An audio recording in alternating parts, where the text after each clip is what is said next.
So for those of you who don't know, my name is Bridget Fox, and I work in the Crossroads office currently as the International Enrollment Counselor.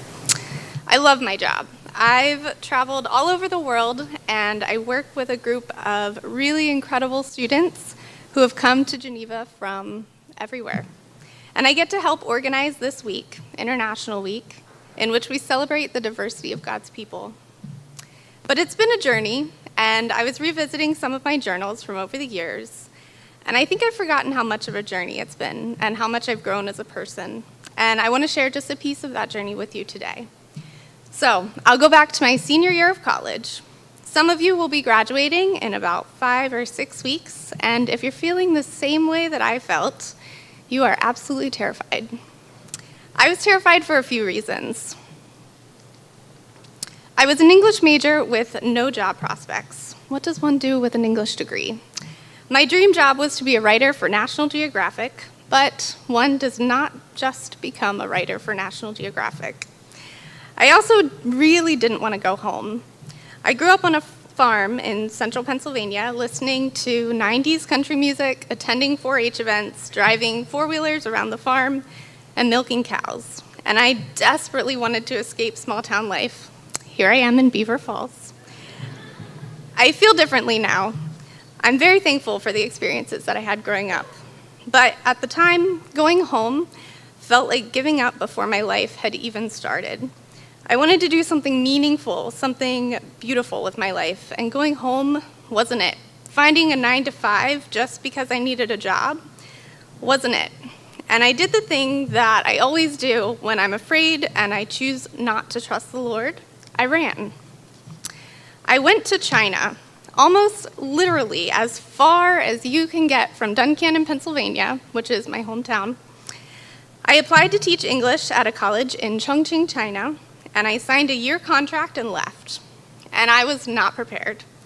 I knew absolutely no one. I did not speak the language.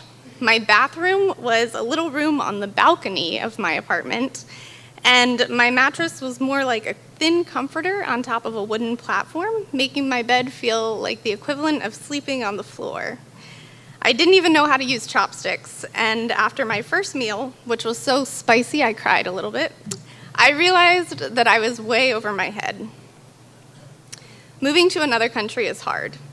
Everything that used to be easy is hard, like grocery shopping, or opening a bank account, understanding public transportation.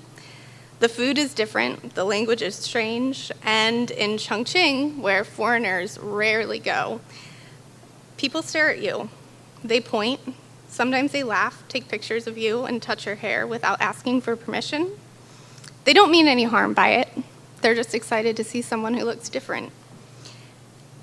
And in my classrooms, my students would sleep, play games on their phones, and text. They would do everything but look at me, listen, and participate in the lesson. I finally started praying. Anyone else a jump into a new adventure, pray later kind of person? It may be one of the most popular verses in the Bible, but I forget about Jeremiah 29:11 all the time. I forget that God has a plan for me, that he has good plans, beautiful plans. And I forget that even though things get scary and difficult, that God's plan is still in place. And I have found a lot of peace knowing that even I, with my freight train tendencies, cannot derail God's plans.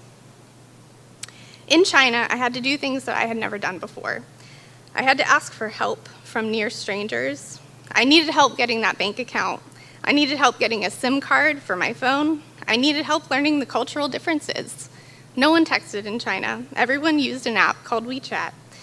And my students, they had grown up preparing for the Gaokao, a test that they took at the end of their senior year of high school, which determined the careers that they could pursue and the universities that they were eligible to attend.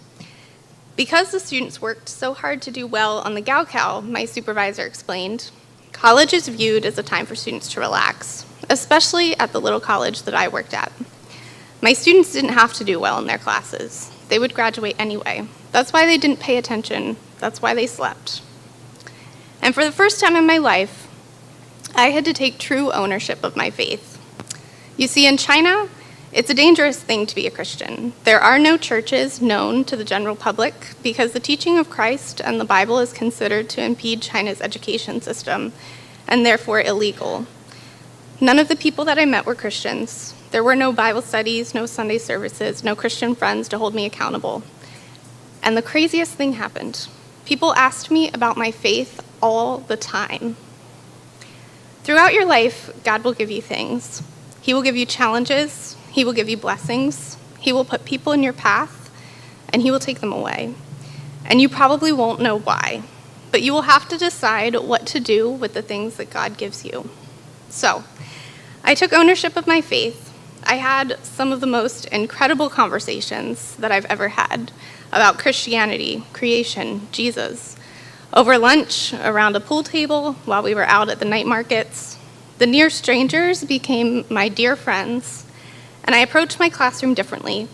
I turned my lessons into games and celebrations. I stood on chairs to get my students' attention, and I added fun pictures to my PowerPoints. And the phones went away. Students started speaking more in English. They started to invest in the lessons. None of it was easy. Midway through the year, I got sick and completely lost my voice. I could make no sounds for 2 weeks. So then there was the challenge of finding a doctor, understanding medication, and somehow still teaching my classes. I learned a lot about isolation, literal isolation, but also other types of isolation. When I lost my voice, I was isolated from conversations that I wanted to be a part of. I couldn't teach or speak at campus events, and so I was isolated from the life of the college. I was isolated culturally, and I was isolated in my beliefs. But I pursued God in a way that I had never pursued him before. I dived into his word, spent daily time in prayer, and kept lists of the people in my life that I was praying for.